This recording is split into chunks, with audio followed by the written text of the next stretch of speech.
الحمد لله حمدا كثيرا طيبا مباركا فيه مباركا عليه كما يحب ربنا ويرضى وأشهد أن لا إله إلا الله وحده لا شريك له وأشهد أن محمدا عبده ورسوله صلوات ربي وسلام عليه وعلى آله وأصحابه ومن سار على نهجه واستنى بسنته إلى يوم الدين.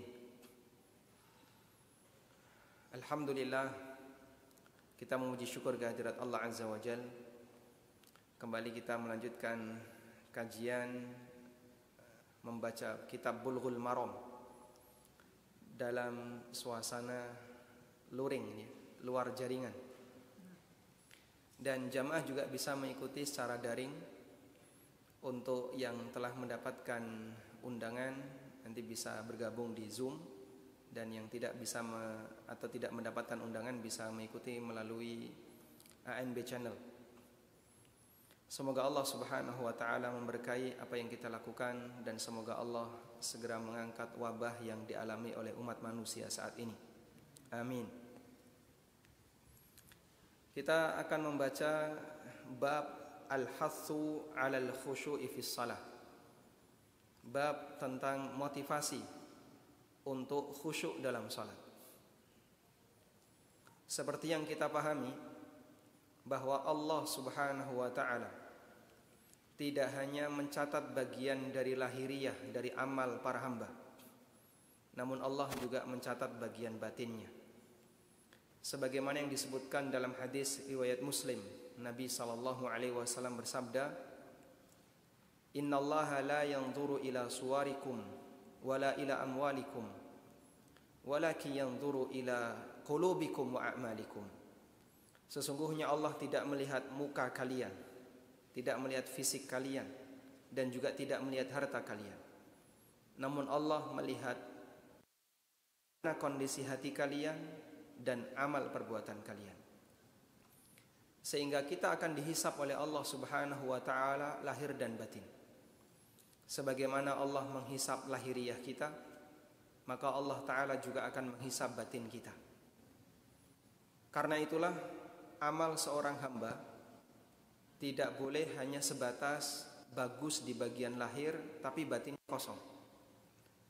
Dan juga sebaliknya, orang tidak boleh beramal salah lalu dia membela amal salahnya itu dengan alasan niatnya yang baik. Sehingga hadis tadi, hadis riwayat Muslim, bisa kita gunakan untuk dalil dua arah. Pertama, orang yang beramal salah tapi dia beralasan niatnya baik. Yang kedua, orang yang beramal lahir tapi tidak memperhatikan batin. Ada banyak orang yang ketika berbuat salah dalam ibadah, ketika diingatkan, "Bapak, ibadah seperti ini keliru, nggak boleh, salah, menyalahi aturan." Dia kadang komentar, "Yang penting kan niat saya baik." Orang yang mengingatkan ini tidak berurusan dengan niat Anda. Dia berurusan dengan lahiriah. Karena menilai itu hanya bisa bagian lahiriah, tidak bisa batin. Masalah batin urusan dia dengan Allah Subhanahu wa taala. Tapi kalau menilai lahir sesama manusia diperbolehkan. Makanya ada peran amar ma'ruf nahi mungkar. Nabi SAW pernah melihat ada orang yang sholatnya salah dan beliau minta ulangi. "Shalli fa innaka lam tusalli." Ulangi sholatmu karena sholatmu tadi batal. Hudzaifah ibn Yaman juga pernah melihat ada orang yang sholatnya salah, lalu ditanya, "Sudah berapa lama kau sholat semacam ini?" Kemudian orang itu menjawab, "Arba'ina sana," selama 40 tahun. Lalu kata Hudzaifah, "Lau mutta ala hadza, mutta ala ghairi millati Muhammadin sallallahu alaihi wasallam." Kalau kamu mati dalam kondisi sholatmu salah seperti ini, kamu mati di luar agama Muhammad sallallahu alaihi wasallam karena sholatnya ngawur. Dan kasusnya adalah orang yang sholatnya sangat cepat, tidak tumaknina, sehingga dia tidak menyempurnakan rukuk dan sujudnya. Orang ini beralasan dengan hatinya, padahal mengingatkan sesuatu itu tidak berkaitan dengan urusan batin. Saya menilai orang yang amalnya salah, masalah batinnya, niatnya baik ataukah benar, itu urusan dia dengan Allah Subhanahu wa taala. Kepentingan kita adalah bagian lahiriah Anda keliru, karena itu harus dibenahi. Sebaliknya, banyak di antara kita ketika beramal terutama amal yang lebih bermodal kepada gerakan dan bacaan, kadang hanya lebih memperhatikan kondisi luar, dan itu pun kadang tidak sempurna. Batinnya tidak dipikirkan, sehingga batin melayang kemana-mana. Bahkan terutama hati kita, Masya Allah ya, ada di dapur, ada di warung, ada di kantor, atau ada di tempat-tempat yang lainnya, sehingga batin tidak membersamai fisik. Jamaah yang dimuliakan Allah Ta'ala, apapun itu, ini adalah sebuah kesalahan. Kemudian kita akan membahas apa itu khusyuk dalam sholat.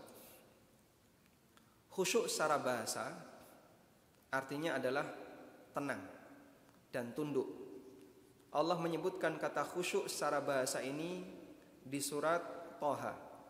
Allah berfirman, wa khasya'atil aswatu lirrahman fala tasma'u illa hamsa.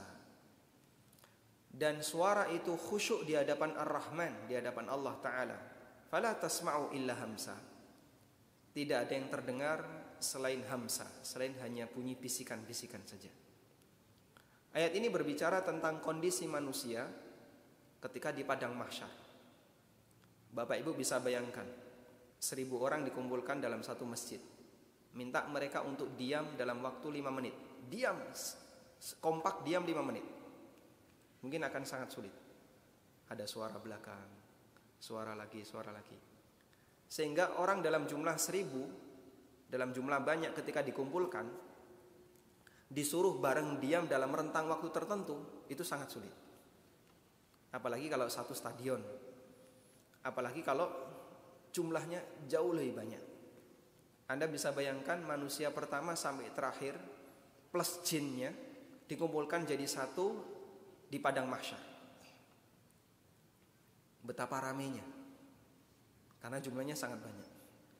Tapi ternyata bayangan kita barangkali meleset, karena Allah tegaskan dalam Al-Quran bahwa mereka tidak mengeluarkan suara apapun selain hamsa, yang itu diterjemahkan sebagai suara seperti orang bisikan, seperti orang berbisik, disebabkan karena gerakan yang dilakukan oleh para hamba ketika itu.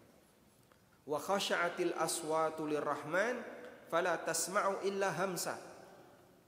Suara itu tunduk di hadapan Ar-Rahman, di hadapan Allah Ta'ala, sehingga tidak terdengar kecuali hanya bisikan saja. Ini makna khusyuk secara bahasa. Dan makna khusyuk secara istilah juga tidak jauh dari ini, yaitu tunduk di hadapan Allah Subhanahu wa Ta'ala karena fokus mengerjakan, fokus memikirkan apa yang sedang dikerjakan oleh seorang hamba. Sehingga khusyuk dalam sholat berarti dia fokus terhadap sholatnya. Khusyuk ketika membaca Quran berarti dia fokus dengan ayat yang dia baca. Khusyuk ketika berzikir berarti dia fokus dengan bacaan-bacaan kalimat thayyibah yang dia ucapkan, dan seterusnya. Karena orang ketika fokus, maka dia akan tenang, fokus dengan perbuatan yang sedang dia lakukan. Jamaah yang dimuliakan Allah Subhanahu wa Ta'ala, saya ingin menarik satu kasus dulu. Kita akan membandingkan bagaimana kondisi sholatnya Nabi SAW dengan sholat kita. Perbandingan sederhana saja, meskipun ini tidak bisa dibandingkan ya, sangat jauh ya, ibarat bumi dan langit. Nabi SAW pernah selesai sholat, lalu beliau melepas bajunya, kemudian diserahkan ke istrinya. Kembalikan ini ke Abu Jahm. Wa'tinihi bi ambijaniyah. Dan tolong mintakan ganti baju ambijaniyah. Baju ambijaniyah itu polos, tidak ada lurik-luriknya. Jadi Nabi SAW memerintahkan kepada istrinya, kepada keluarganya, kembalikan baju yang berlurik ini. Baju beliau ada luriknya, hadiah dari Abu Jahm. Lalu oleh Rasulullah SAW beliau minta tolong ini dikembalikan, ganti dengan baju ambijaniyah yang polos. Fa innaha alhatni anifan, karena luriknya itu telah menggangguku saat aku sholat. Masya Allah ya. Sajadah Bapak penuh dengan batik ya. Itu ada juga kan gambarnya. Nah, sama ya. Hampir semua baju kita ada lurik, ada batik, kotak, yang putih di belakang. Insya Allah ini putih. Karyawan ya. Karyawan. Tayyib. Nabi SAW terganggu dengan lurik yang ada di baju itu. Padahal kita ketika sholat, sajadah penuh dengan warna-warni, kita nggak merasa terganggu. Betul nggak Pak? Apakah berarti sholat kita lebih berkualitas dibanding sholat beliau? Subhanallah. Kenapa kita tidak terganggu dengan baju kotak-kotak, dengan sajadah yang penuh warna? Bahkan ketika kita sholat kadang tebak gambar kiulo, apa cacing, gimana apa kupu kan gitu ya. Kita tebak gambar. Kenapa kita tidak merasa terganggu dengan itu? Padahal Rasulullah SAW terganggu dengan lurik dalam sholatnya. Baik, ini menggambarkan bagaimana kualitas sholat kita. Saya membuat perbandingan seperti ini. Bapak Ibu, kalau sedang baca berita di WA, Anda baca berita di WA, di sebuah kafe yang ribut, penuh banyak orang, plus musiknya kencang, terganggu nggak? Anda baca berita di WA, terganggu tidak? Saya yakin tidak. Anda tetap bisa menikmati. Kenapa Anda tidak terganggu ketika membaca berita dalam suasana penuh dengan keramaian? Karena Anda tidak memiliki kepentingan yang banyak ketika baca berita ini. Salah pun tidak apa-apa gitu. Ibaratnya cuman scanning saja, sehingga nggak dong juga nggak apa-apa. Cuman hiburan saja. Lain halnya kalau Bapak Ibu sedang mengerjakan kalkulus 3 untuk kenaikan semester. Kalau nggak lulus nanti ngulang tahun depan. Di suasana penuh dengan keramaian, terganggu nggak? Terganggu. Kenapa? Saya butuh fokus lebih. Makanya sebenarnya aktivitas manusia itu ada aktivitas yang butuh konsentrasi maksimal, dan ada aktivitas yang ringan nggak butuh konsentrasi maksimal. Sehingga untuk aktivitas yang butuh konsentrasi maksimal, orang itu nggak bisa mengerjakannya dalam suasana penuh gangguan. Ketika dia kerjakan dalam suasana penuh gangguan, potensi salahnya besar. Makanya sebagai bentuk penghargaan kita terhadap orang yang sedang ujian, kan kadang dikasih pengumuman, harap tenang, ada ujian. Sehingga yang lain tolong yang tidak berkepentingan, yang tidak butuh konsentrasi, tenang. Kalau ada konser musik, di sampingnya ada orang sedang ujian, kira-kira diapain? Ini akan dipindah. Tolong hentikan, jangan di sini. Ini sedang ada ujian, kampus sedang ujian. Nanti konsernya begitu kampus sudah selesai ujian baru dibuka, mungkin seperti itu. Karena kita butuh konsentrasi yang lebih. Tayyib. Nah seperti itulah kira-kira Rasulullah SAW ketika sholat. Beliau ketika sholat itu berusaha konsentrasi maksimal sampai lurik saja itu ganggu Pak. Sampai keberadaan lurik di baju. Saya tidak bilang batik ya, karena baju yang dikasih Abu Jaham itu baju yang ada garis-garisnya. Itu cuma lurik, bukan batik. Lebih ramai mana? Ramai batik. Ini cuma lurik. Itu beliau terganggu karena beliau konsentrasi maksimal. Kenapa kita tidak terganggu dengan aneka warna yang ada di sekitar kita pada saat kita sholat? Karena kita nggak konsentrasi ketika sholat.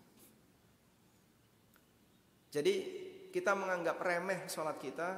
Kita menganggap bahasanya sholat kita itu sholat yang yang penting menggugurkan kewajiban, yang penting ikut sholat jamaah. Masalah batinnya sama sekali nggak kepikiran. Sehingga ada gangguan, nggak ada gangguan, bagi kita sama saja. Kalau seperti ini yang terjadi jamaah, maka sangat sulit bagi kita untuk belajar khusyuk. Karena kita memang sudah sengaja tidak ada keinginan untuk khusyuk. Beda kalau orang sudah punya keinginan kuat, pokoknya sholat saya harus sholat yang khusyuk. Maka dia akan berusaha untuk fokus sebisa mungkin, jangan sampai ada potensi gangguan, dan seterusnya. Karena itulah, orang ketika khusyuk dalam sholat tidak hanya sebatas bermodal. Tidak hanya sebatas bermodal bagaimana melakukan gerakan yang benar, tapi dia juga butuh modal tekad. Dari awal dia punya niat, sholat saya harus sholat yang khusyuk. Ada satu riwayat bahwa Nabi SAW sebelum memulai sholat, beliau berpesan kepada para sahabat, makmumnya, Sallu salata muwaddi'. Sholatlah kalian sebagaimana sholatnya orang yang mau mati. Bayangkan kamu setelah ini ditembak. Begitu salam, kamu langsung dieksekusi. Bayangkan seperti itu. Kalau orang membayangkan seperti itu dari awal, artinya dia punya persiapan batin. Saya harus khusyuk dalam sholat. Sehingga dia akan berusaha untuk fokus-fokusnya. Makanya ketika ada potensi gangguan, dia merasa terganggu. Tapi kalau dia kualitas sholatnya seperti baca berita, lalu ada gangguan di sekitarnya dia tidak merasa, ya seperti itulah kualitas sholat yang kita kerjakan. Sehingga adanya potensi gangguan itu menyebabkan kita tidak merasa terganggu. Batin kita hilang, tidak ada dalam jiwa kita. Padahal jamaah yang dimuliakan Allah Subhanahu wa taala, khusyuk inilah yang menjadi penentu kualitas pahala salat seorang hamba. Ibnu Abbas radhiyallahu anhu pernah mengatakan, "Innal 'abda la yuktabu min salatihi illa ma aqala minha." Seorang hamba tidak mendapatkan pahala dari salatnya selain apa yang terpikirkan dalam dirinya. Sehingga kalau batinnya melayang kemana-mana, bisa dipahami ya, fisik ada di masjid tapi batinnya kemana-mana kan mungkin ya.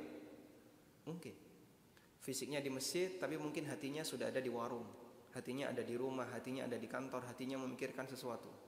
Bahkan begini, kita kalau sholat itu seolah menjadi orang yang sangat sibuk, sehingga di tengah sholat kita itu sambil merencanakan kegiatan apa yang setelah ini akan saya kerjakan. Betul Pak? Setelah ini, oh iya, jadi kelingan ya. Sing mau kira-kira ra kelingan malah kelingan. Aku durung ini ya, durung ini. Habis ini, Masya Allah. Jadi kita menjadi orang yang saking sibuknya sampai rencana kegiatan itu sudah kita atur di tengah kita sedang sholat. Dan itu bagian dari gangguan setan. Sehingga kata Ibnu Abbas, beliau mengingatkan, seorang hamba tidak akan mendapatkan pahala dari sholat yang dia kerjakan kecuali apa yang dia pikirkan dari sholatnya. Makanya kalau kita memikirkan yang lain, ya sudah, tidak ada nilai pahalanya. Tidak ada nilai pahala itu bukan berarti tidak sah ya. Ada dua yang perlu dibedakan antara sah dengan berpahala. Kalau sah itu menggugurkan tanggung jawab. Jika itu sholat wajib berarti menggugurkan kewajiban. Jika itu sholat sunnah berarti menggugurkan tanggung jawab yang hukumnya sunnah. Kalau berpahala berarti diterima oleh Allah dan dikasih pahala. Dan itu tidak ada yang tahu kecuali Allah. Namun salah satu di antara syaratnya untuk sholat agar bisa berpahala adalah orang itu memikirkan sholatnya.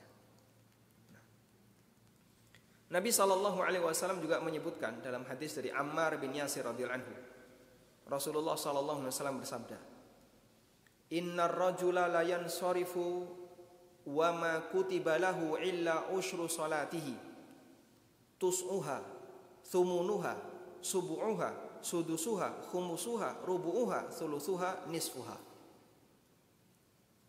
Ada orang yang selesai sholat, namun dia tidak mendapatkan pahala dari sholatnya kecuali 1/10 dari sholatnya, 1/9, 1/8, 1/7, 1/6, 1/10 sampai setengahnya. Sehingga ada orang yang selesai sholat cuma dapat pahala 1/10 sholatnya. Dan angka ini tentu saja bukan pembatasan. Artinya tergantung dari kualitas sholat seorang hamba. Semakin tidak berkualitas, maka nilai pahalanya semakin kecil jamaah. Mungkin ada yang cuma dapat 1/1000. Mungkin ada yang lebih dari itu, 1/30.000, 1/sekian-puluh ribu. Sehingga sangat disayangkan, barangkali ada orang yang lelah dalam sholat, tapi ternyata dia tidak mendapatkan pahala yang banyak dari sholatnya. Tayyib. Kembali kepada masalah kualitas batin seorang hamba ketika mengerjakan sholat. Dan Imam An-Nawawi menukil adanya ijma' ulama tentang penekanan untuk khusyuk dalam sholat. Sebagian ulama menilai hukumnya wajib, sebagaimana kata Al-Ghazali dan juga keterangan Al-Qurtubi dalam tafsirnya. Sehingga khusyuk dalam sholat adalah sebuah keharusan. Kesimpulannya, wallahu ta'ala alam, mengenai hukum khusyuk dalam sholat itu ada dua. Pertama adalah mutlaqul khusyuk. Yang kedua al-khusyuk al-mutlaq. Khusyuk itu ada dua, ada mutlaqul khusyuk, ada khusyuk mutlaq. Bedanya apa, Pak? Ada istilah al-ma'ul mutlaq, ada istilah mutlaqul ma'. Kata mutlaq dalam bahasa fikih itu bisa ditaruh di depan kata, bisa ditaruh di belakang kata. Kalau dia ditaruh di belakang itu artinya absolut. Al-ma'ul mutlaq berarti air jernih. Nah, kalau ditaruh di depan, dia menunjukkan bagian dari unsurnya. Mutlaqul ma' artinya adalah zat cair. Al-ma'ul mutlaq artinya air jernih, dia air murni, air asli. Mutlaqul ma' berarti benda yang bentuknya cairan. Sehingga al-ma'ul mutlaq pasti mutlaqul ma', namun mutlaqul ma' belum tentu al-ma' al-mutlaq. Mafhum insyaallah? Baik. Khusyuk mutlak berarti khusyuk 100%. Khusyuk absolut. Mutlakul khusyuk berarti ada unsur khusyuk dalam sholatnya. Nah, untuk al-khusyuk mutlak, pendapat yang lebih kuat ini tidak sampai derajat wajib, karena mustahil manusia bisa melakukannya. Dan bahkan ini juga disebutkan dalam hadis tadi, mengisyaratkan kalau khusyuk mutlak hampir tidak dikerjakan oleh manusia. Makanya Nabi SAW mengatakan, orang itu selesai sholat, dia hanya dapat pahala setengah, sepertiga, seperempat, seper, sampai sepersekian. Berarti dia hanya mendapatkan pahala 1/10 dari apa? Total sholatnya, karena yang lain gak khusyuk. Yang seper berapa? Kalau 1/10 berarti sisanya berapa? 90. 1/10 dari sholatnya, sisanya 9/10-nya gak khusyuk. Dia cuma dapat 1/10-nya. Atau dia sholat dapat 1/5, berarti sisanya berapa sisanya? 4/5 dia gak khusyuk. Berarti dia tetap dapat pahala meskipun ada bagian yang tidak khusyuk. Baik, itu dalil bahwa khusyuk mutlak, khusyuk 100% tidak wajib. Kalau ini wajib, batal, tentu dia gak dapat pahala sama sekali. Yang kedua adalah mutlakul khusyuk. Ada unsur khusyuk dalam sholatnya, sehingga sekalipun sholatnya itu Masya Allah gak karuan kemana-mana hatinya, tapi kadang dia khusyuk. Mungkin waktu takbiratul ihram dia fokus, Allahu Akbar, fokus, sudah dapat 1 poin. Ketika imam sedang berdoa, dia kaget, kemudian dia khusyuk, ikut nangis misalnya.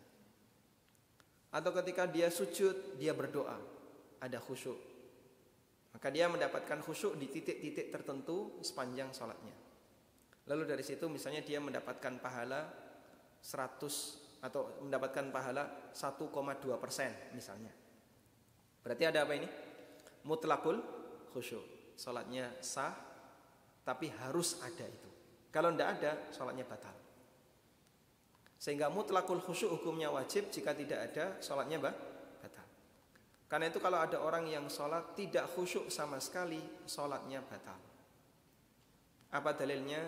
Nabi SAW bersabda dalam hadis riwayat Bukhari Muslim, la salata bihadratit ta'am wala huwa yudafi'uhul akhbathan. Tidak ada salat ketika orang sedang menahan keinginan untuk buang air besar maupun kecil, atau ketika makanan sudah dihidangkan sementara dia lapar dan ingin makan, sehingga kepikiran dalam dirinya ketika salat ingin segera melepas tanggung jawab atau ingin segera makan. Wallahu ta'ala a'lam. Tayyib, ini sedikit muqaddimah terkait masalah khusyuk dan gitu. Sampai jam 1 sih? Sampai jam 1. Jam 1 lewat. Nah. Kita lanjutkan sedikit. Nah. Jadi tadi kita telah membedakan antara mutlaqul khusyuk dengan khusyuk al-mutlaq. Kalau mutlaqul khusyuk wajib, kalau khusyuk al-mutlaq ini tidak wajib. Dengan dalil Nabi sallallahu alaihi wasallam menyebutkan bahwa orang tetap dapat pahala sekalipun ketika sholat dia hanya mendapatkan khusyuk sekian persen, 50%, 40% dan seterusnya. Dan khusyuk ini merupakan sifat yang pertama kali diangkat oleh Allah dari para hambanya. Sebagaimana disebutkan dalam hadis Abu Darda radhiyallahu anhu, Rasulullah sallallahu alaihi wasallam pernah bersabda, "Awwalu syai'in yurfa'u min hadhil ummati al-khusyu'u hatta la tura fiha khashi'an." Bagian pertama yang diangkat dari umat ini adalah khusyuk, sehingga sampai kalian tidak melihat adanya khusyuk dilakukan oleh manusia. Dan nampaknya itu terbukti, kita bisa saksikan kualitas sholat para hamba dari generasi ke generasi terjadi penurunan. Sehingga kita bisa saksikan orang ketika sholat hampir dia tidak memikirkan isi sholatnya, dia lebih banyak melayang kemana-mana. Ada juga yang dia ketika sholat dia nggak tahu harus mikir apa, sehingga kadang dia mikir seolah-olah di depan Ka'bah, bayangannya ini Ka'bah. Makanya kadang di mihrab dikasih apa? Gambar pintu Ka'bah atau dikasih kiswah. Dan Allah Subhanahu wa taala memberikan balasan bagi orang yang khusyuk. Qad aflahal mu'minun alladzina hum fi salatihim khashi'un. Sungguh beruntung orang yang beriman, yaitu orang yang mereka khusyuk dalam salatnya. Yang kata para ulama, jika Allah menyebutkan balasan, lalu setelah itu Allah menyebutkan amalan yang menjadi alasan balasan itu, fayakunu hadhil amal illatan lima qablahu. Maka amal itu merupakan illah terhadap balasan yang dijanjikan oleh Allah Subhanahu wa taala. Sehingga orang mukmin akan mendapatkan keberuntungan apabila dia khusyuk dalam salatnya. Baik. Dan kita belum membahas apa yang harus kita pikirkan agar kita bisa khusyuk dalam sholat. Insya Allah akan kita kupas di pertemuan berikutnya. Plus kita akan membaca keterangan yang disampaikan oleh Ibnul Qayyim rahimahullah terkait pembagian kualitas para hamba ketika mengerjakan sholat di hadapan Allah Subhanahu wa ta'ala. Wallahu ta'ala alam. Demikian sebagai pengantar. Dan semoga apa yang kita pelajari ini bermanfaat. Wa sallallahu ala nabiyyina Muhammadin wa ala alihi wa sahbihi wa sallam. Wa akhiru da'wana alhamdulillahi rabbil alamin. Subhanakallahumma wa bihamdika asyhadu an la ilaha illa anta astaghfiruka wa atubu ilaik. Wassalamualaikum warahmatullahi wabarakatuh.